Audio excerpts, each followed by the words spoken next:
फकत मेरे दिल से उतर जाइएगा, बिछड़ना मुबारक बिछड़ जाइएगा.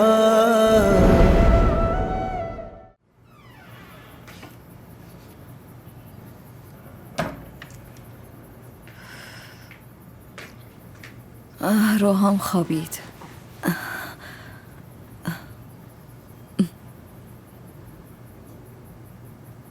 تو خوابت نمیاد؟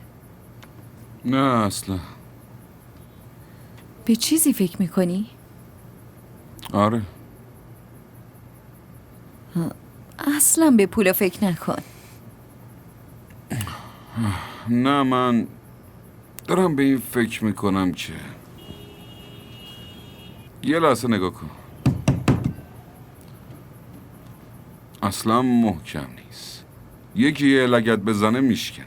کی لگد بزنه؟ دزد. بفرما. حالا داری به دزد فکر میکنی؟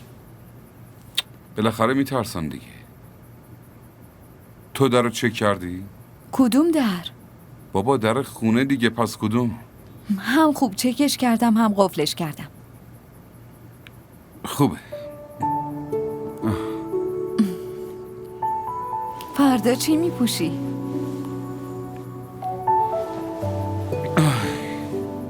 چرا بلند شدی؟ بشینیم حرف بزنیم. آخه خوابم نمیاد. سر کار نمیری؟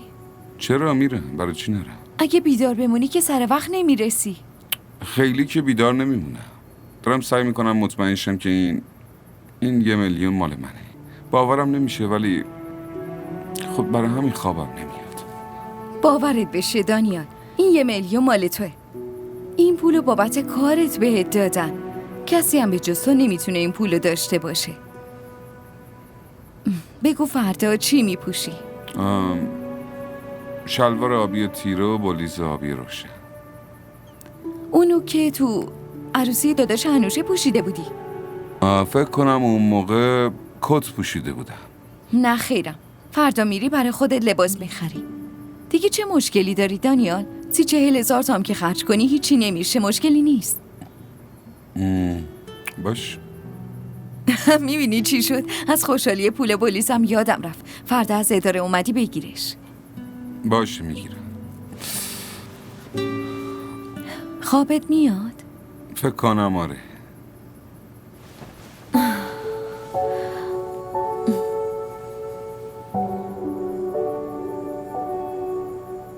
ماشین نمیخری؟ دارم به همون فکر میکنم. خب با مانتی حرف بزن. برای چی مانتی؟ اگه کم آوردی ازش خستی بخر. خودش که گفت. نمیخوام ریختشو ببینم. یادت نیست چطوری به مش زده بود؟ هرچی شد تقصیر خودت بود. سر این موضوع کوچیک آبرو ریزی کردی. فکر نکردی تو این مسائل اسم من به میاد؟ آره به این فکر نکرده بودم. هی زنده داشت میکرد. برای همین تو ماشینش نشستم. اینقدر مهربون رفتار میکرد اصلا حس نکردم غریب است. حتما هنوز نخوابیده.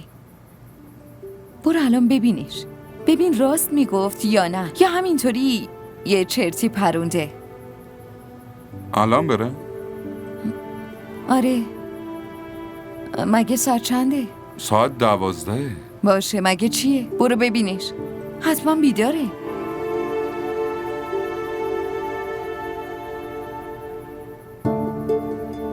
با هم بیا. من برای چی بیام اونجا؟ بابا کی گفته تا اونجا بیای؟ فقط تا دم در بیا. وقتی هم که رفتم در رو حسابی از پشت قفل کن. باشه قفل میکنم. نخوابی یه وقت. چه حرفایی داری میزنی؟ مگه من خوابم میبره؟ بعدم راستی در که زدم اول بپرس کیه بعدم. باشه میپرسم. تو هم زود برو و برگرد خونه.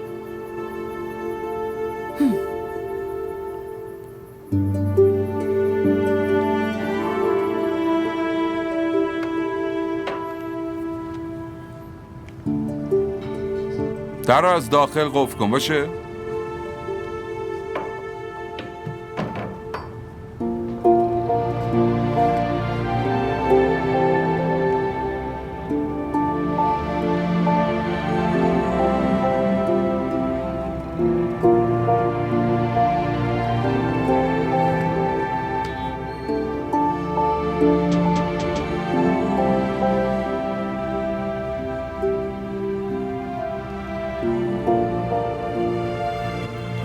چیه؟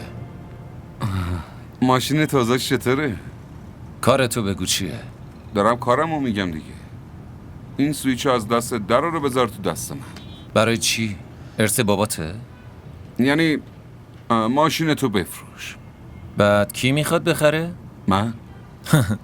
تو؟ باورت نمیشه نه؟ قیمت ماشین تو بگو. 1,200. 900 تا نقد بگیر، 300 تاشم یه ما دیگه. 900 یعنی 900,000 روپیه؟ دارم 900,000 تا رو میگم دیگه. به یه دفعه میخوای 900,000 روپیه بدی؟ از کجا داداش؟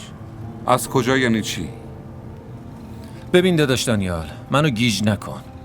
راستشو بگو که داری شوخی میکنی. اصلا نکنه زنداداشو گذاشتی کار کنه. اسم اونو نیار عوضی. بابا کجا اسمش آوردم؟ فقط یادش کردم.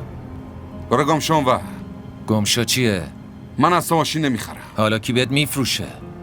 آره اگه زنده‌داش فرستادتت خب فرق میکنه. 300 تا رو اول، 900 تاشم یه ماه دیگه بدین. یه بار دیگه اسم اونو بیاری همینجا رو زمین تیکه تیکت میکنه. ولم کن ببینم.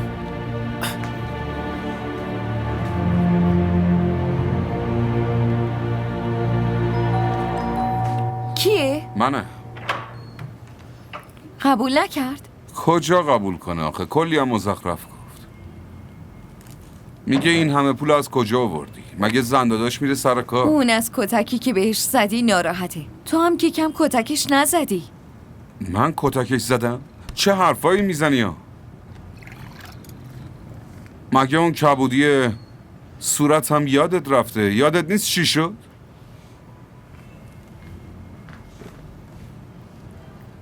دیدی حالا؟ یادت رفته رو قفل کنی.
چیه؟ خب دیشب شما خیلی عصبانی بودین. برای همین شاید همه حرفمو نزدم. چه حرفی؟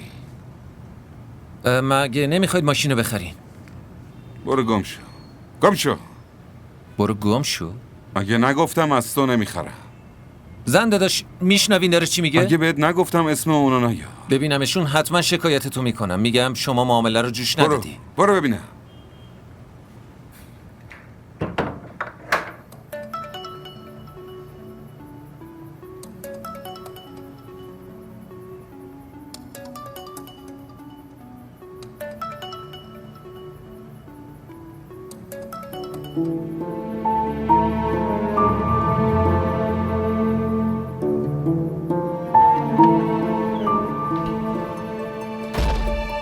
کی زنگ زد؟ نه زنگ نبود، ساعت بود. ساعت رو 8:30 گذاشته بودی؟ آره. همیشه برای ساعت 7 میذاشتی. میبینی آخه ادارم دیر شده. لازم بود که امروز دیر بری. سر همچین موضوعی که قیامت نمیشه. برای چی لازم بود دیر برم ها؟ بانک ساعت 9 باز میشه. خب باز چه؟ تو بانک چه خبره؟ پس میخوای پولو بذاری تو خونه و بری؟ برو بریز تو حسابت. وای یاره.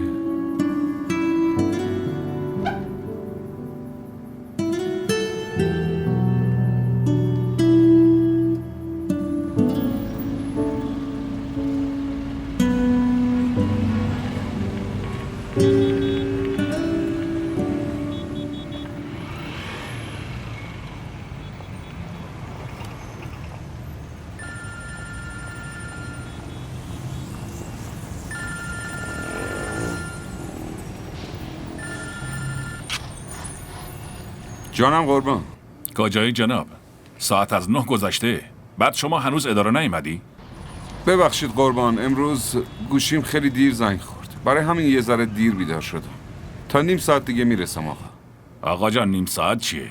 اصلا 1 ساعت بعد برسین. فقط همین که اومدین پرونده آقا منیر رو امضا کنین. کدوم پرونده آقا؟ وقتی اومدی هر پرونده‌ای که جلوت گذاشتن اونو امضاش کن. به همین راحتی. ببخشید قربان، پرونده چی هست؟ بابا اون خیابون قالب تورنگی که میدونی کجاست؟ گواهی پایانکار اونه. من الان تو همون خیابونه. میخوای پرونده رو بفرستم اونجا؟ نه یعنی میگم اینجا خیابونی ساخته نشده. همین الانش خودم رو خاک ایستادم. یعنی کارشونو هنوز شروع هم نکردن. بابا آقا دانیال این حرفا چیه که میزنی؟ خیابونم ساخته بشه مگه چی میشه؟ چی میشه قربان؟ هیچی نمیشه دیگه. آقا منیر گفته اگه دفعه دیگه بهش این پرونده رو بدیم حتما خیابونشو درست میکنه. بله آقا؟ تا ساعت 10 میاد دیگه. بله میام. باشه. من تا ساعت 10 تو دفتر هستم. بعدش باید برم یه جلسه. چشم قربان.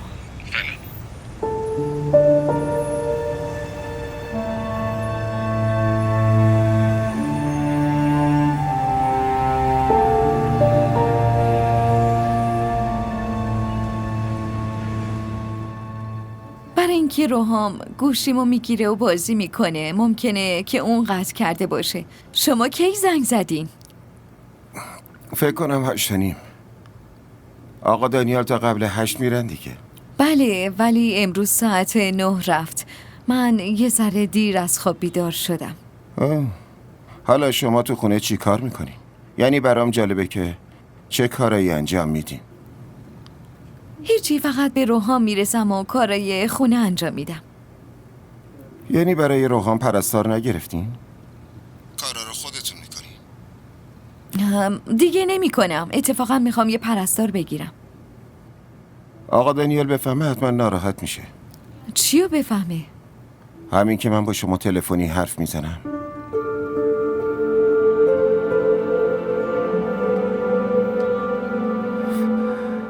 ولی یه خواهشی دارم. اگه ایشون فهمید و ناراحت شد شما به من نگید که زنگ نزنم. مهوش جان من نیتم بد نیست. صدای شما قشنگه، چهرت قشنگه. منم فقط با شنیدن صدات، با دیدن صورتت برای چند لحظه خوشحال میشم. اینطوری فکر کن که تا چند لحظه یادم میره چی به سرم اومده. چی شده مگه؟ دیدی حالا از زبونم در رفت.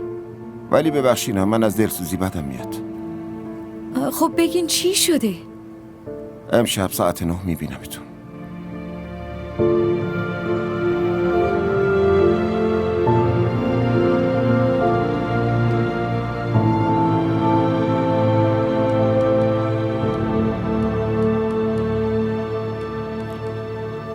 من این گواهی رو امضا نمی کنم قربان. بعدشم با همین حقوقی که هست میسازم. بیا اینجا. این پولو بردار بذار تو کمد.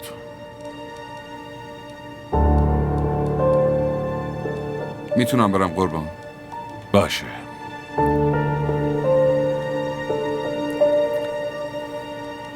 منو ببین.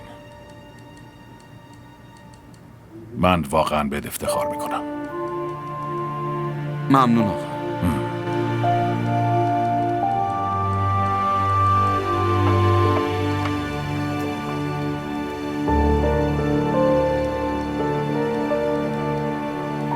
روحان بیا زود باش. کارتون همیشه هست. بیا بلوزتو بپوش. حواست اینجا باشه. برو بشین اینجا.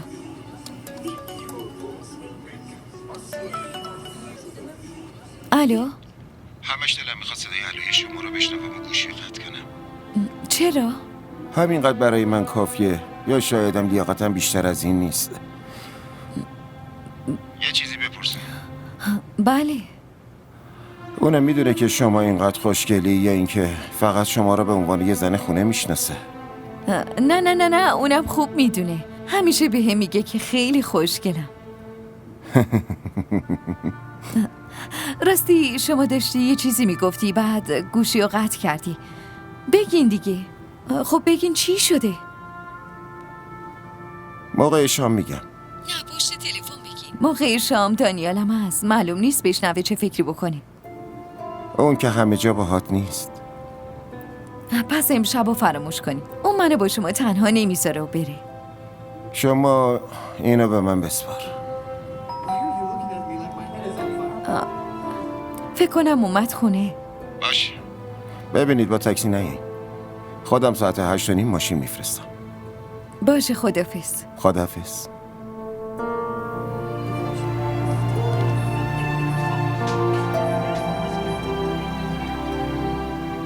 ایوا چه زود اومدی خونه. آره همینطوری اومده. حس کردم همه تو اداره زل زدم به هم. اینم بالیز شما. یعنی یه بوس نمیدی؟ بابا الان کار دارم، بعدم بهتون یه بوس میدم. ما چطوری بریم؟ با ماشین میریم دیگه. ولی من چی بپوشم؟ هیچی برای خودت نخریدی؟ از دست تو. بهت گفتم برو خرید 30-40 تایی برای خودت خرج کن. باید 30-40 تا باشه تا خرج کنم. منظور چیه؟ اون 1 میلیون رو پس دادم مهوش. چی؟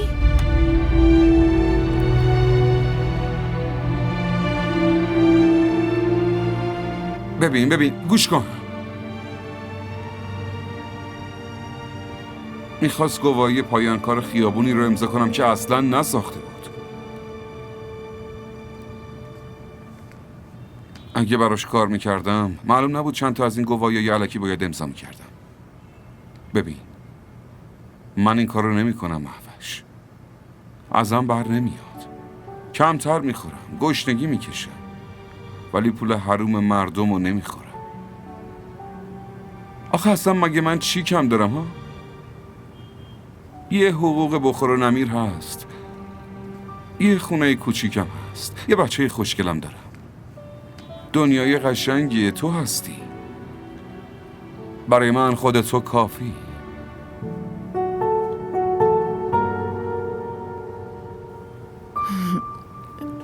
شلوار مشکی و بلوزتو اتو کردم. اون که خیلی کهنه است. نه خوبه، انقدر هم کهنه نیست.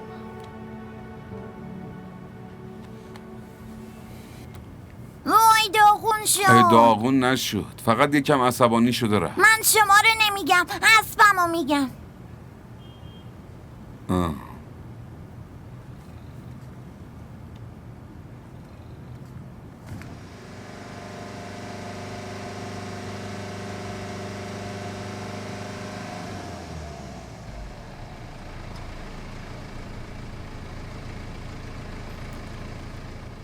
داداش این واحد شماره 300 کجاست؟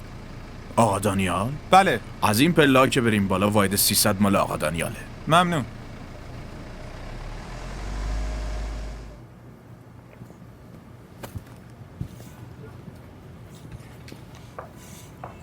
چطور شده؟ ساعت 8:30 چه تاکسی نیومده؟ اومد.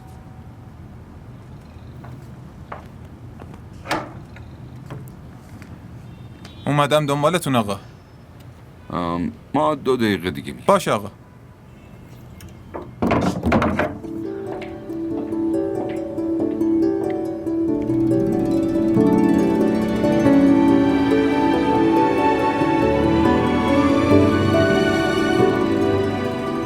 با خوشگلی داغونمون کرد. داغون نه، سوختیم، بدم سوختیم مامان. ایوا اینا رو از کی یاد گرفتی؟ ناراحت نشو، من بهش یاد دادم. اون روز که تو عروسی دیدمت از دهنم پرید.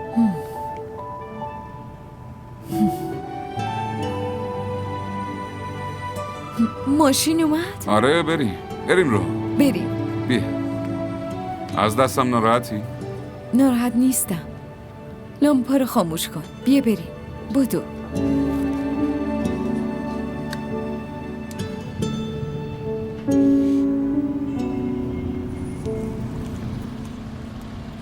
همچین ماشین بزرگی که دیدم گفتم شما تاکسی نیستی. دانیال ساکت باش. آخ خب راننده قبلیه چی شد؟ دنبالش میگشتم. دانیال لطفاً. اوه کیف پولمو یادم رفت تو شلوار اداره است. خب مشکل پیش نمیاد. میخواستم براشون گل بخرم. من گل ما رو میخوان چی کار آخه؟ به نظرم اشکال نداره. بفرما. گل همه چی کار میکنه؟ از رو رسم میبرنش دیگه. تو که پول باهات هست ها؟ آره. از دیگه مشکلی نیست. داداش جلوی یه گل فروشی وایس. چشم. یعنی دکه گل فروشی. مغازه گل فروشی منظورته؟ به به انگار لیسانس هم داری ها؟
سلام آقا دانیال.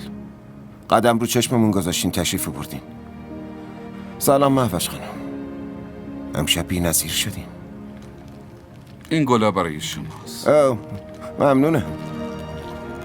آقا روحان تو از همه خوشگل تر شدی.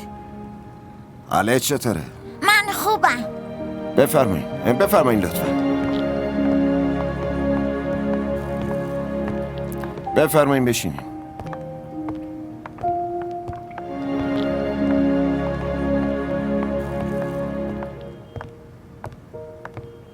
امیدوارم راننده به موقع رسیده باشه.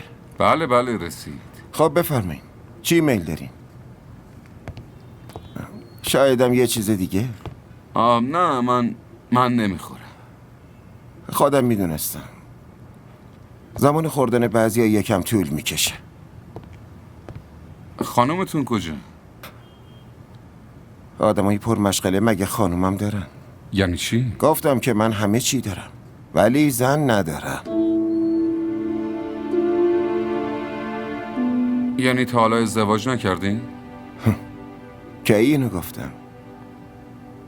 ازدواج کرده بودم. پس جدا شدین اصلا.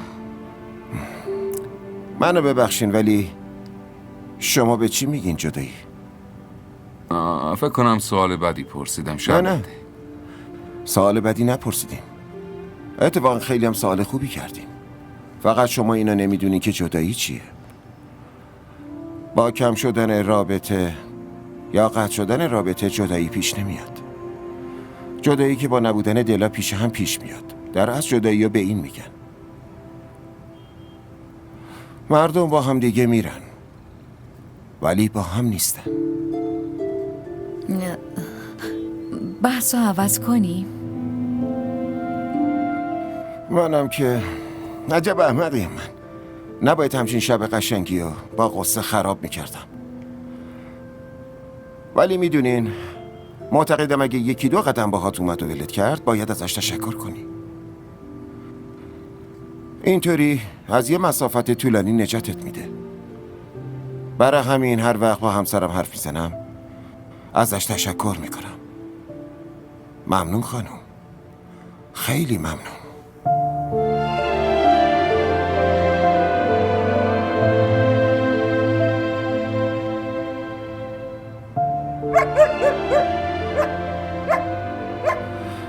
من دوست دارم سگ نگه دارم ولی از پارسشون خیلی بدم میاد. شما دوتا همدیگر رو خواستین؟ بله. آقا روحان خسته که نشدی؟ آقا دیوان، آقا دیوان، آقا روحانو ببر بیرون تاب سواری کنه، بعدش هم ببر آمفی‌تئاتر، براش فیلم مورد علاقه‌شو بذار. آمفی‌تئاترم داری؟ بله، وقتی که بری اونجا حس میکنی تو سینما نشستی. بابا میتونم برم؟ آره حتما. برو عزیزم برو.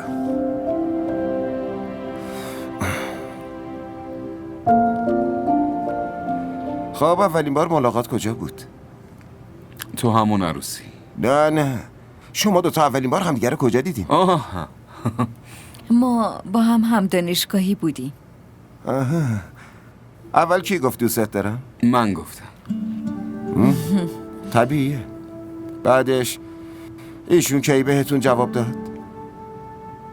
یه رو بعدش نه؟ یه رو بعد خیلی زوده مگه نه؟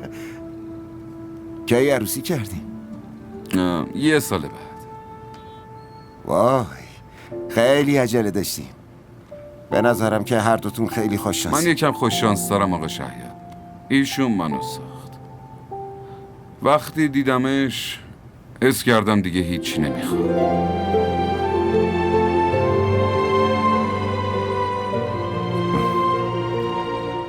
ناراحت نمیشین؟ راستشو بگم هر کی ایشونو ببینه همینو میگه. من هیچی نمیخوام.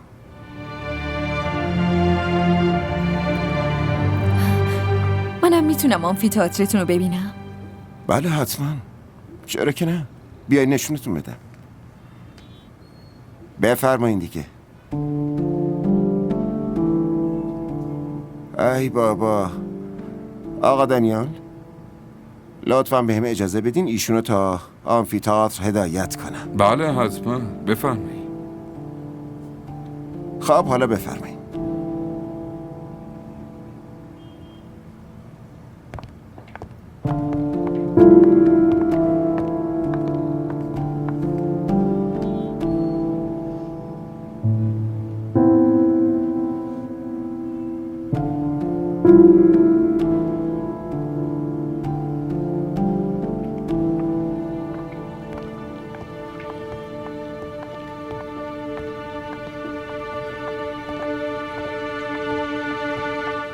عجب احمقیم من. من چی میگفتم؟ میگفتم که آقا دانیال ناراحت نشین. هر شخصی ایشونو ببینه همینو میگه. من هیچی نمیخوام. لطفا بهم بگین من دروغ گفتم؟ من نمیدونم. خیلی خوب باشه. خیلی خوبه. عالیه. شما به شوهرتون بگین من هرچی که دارم و ازم بگیره ولی محفششو به هم بده.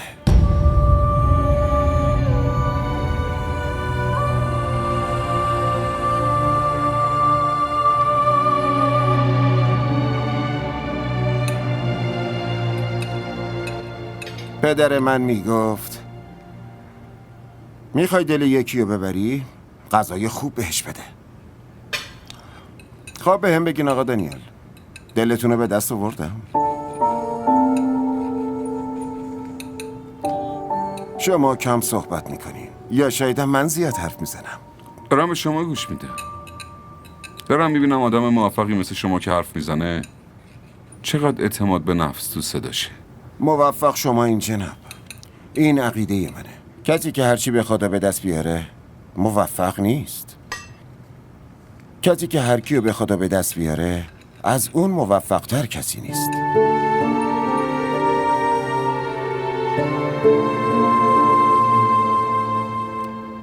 آقا برای آقای دانیال سوپ بریز.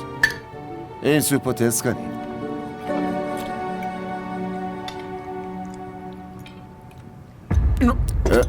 چه اتفاقی افتاد؟ یعنی چی؟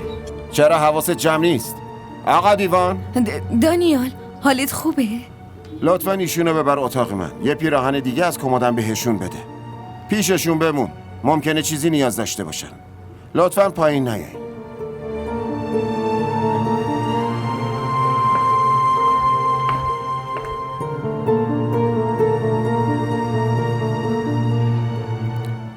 شما هم که خیلی نگران شدین. حالش خوب میشه. تا بیان یه روبی طول میکشه. لطفا بشینین. بفرمایید. بعدم میگه چرا باهاش نرفتم. شما هم بگو خوشم نمیاد برم تو اتاق یه مرد غریبه.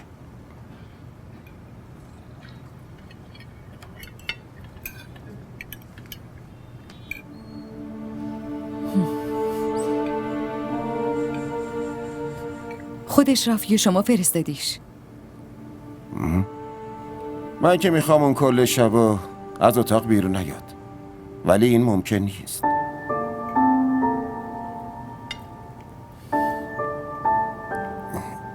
چند سال ازدواج کردین؟ 8 سالی میشه. کافیه نه؟ کافیه یعنی چی؟ برای یه آدم معمولی یه دختر خوشگل 8 سالشو به پاش بریزه کافیه دیگه.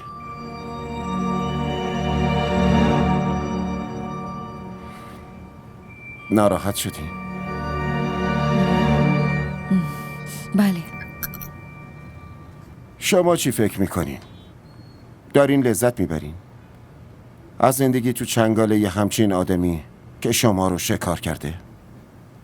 اون منو خیلی دوست داره. اینم بگین که لیاقت عشق شما رو داره؟ یا اصلا لیاقت شما رو داره؟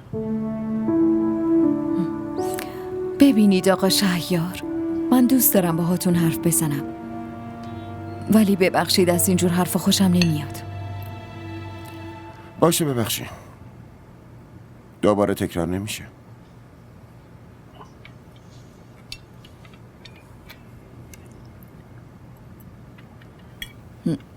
خانومتون کجان؟ اطلاعی ندارم. شاید نیویورک باشه، تورنتو باشه، همینجا هست. زنگ که بزنه بهم میگه.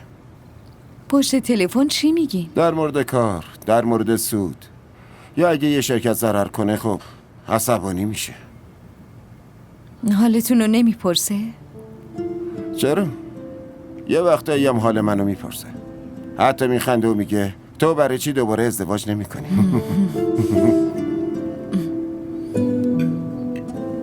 مگه شما با هم مشکل دارین؟ آره. چی؟ همین که ما به جز عشق مشکل دیگه ای نداریم. ببخشید من بعضی وقتا از این حرفا خندم میگیره. واقعا ببخشید.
چطور بود؟ خیلی خوب. این فلوت دوست منه. این نغمه هم داستان دل منه. وقتی که تنها میشم تو این میدمم، بیقرار که بشم با این میزنم. یه چیزی بگین آقا دانیل، شما هیچی نگفتین. این لباس هم خیلی بهتون میاد. شاید به من اینقدر نیاد. ساعت 1 آقا شهریار، دیگه باید بریم. دوست عجیبی هستین. تو عالم رفاقت حواستون به اومدن و رفتنتونه؟ صبح باید برم اداره، امروز هم دیر رسیدم. درکتون میکنم. باشه بفرمایید.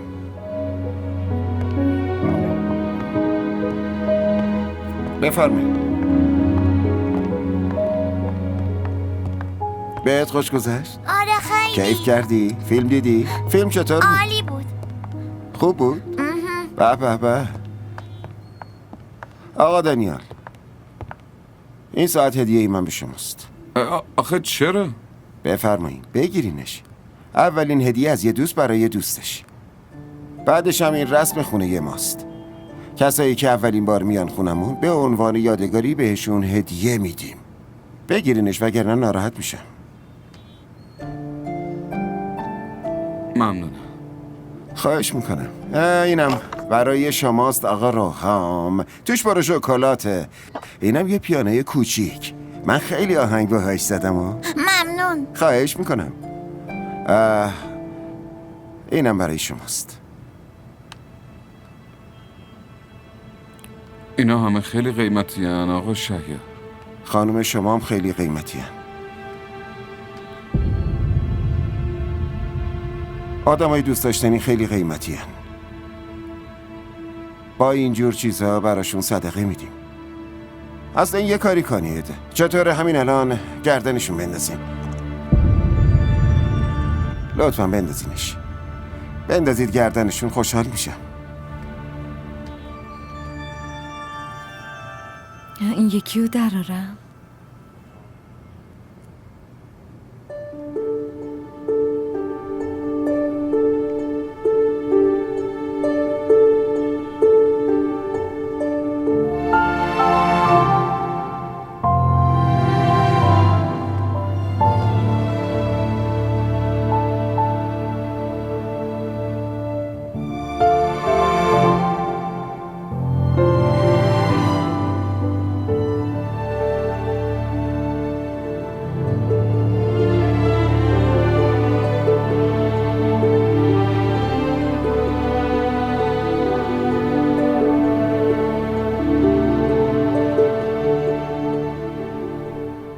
फकत मेरे दिल से उतर जाइएगा, बिछड़ना मुबारक बिछड़ जाइएगा।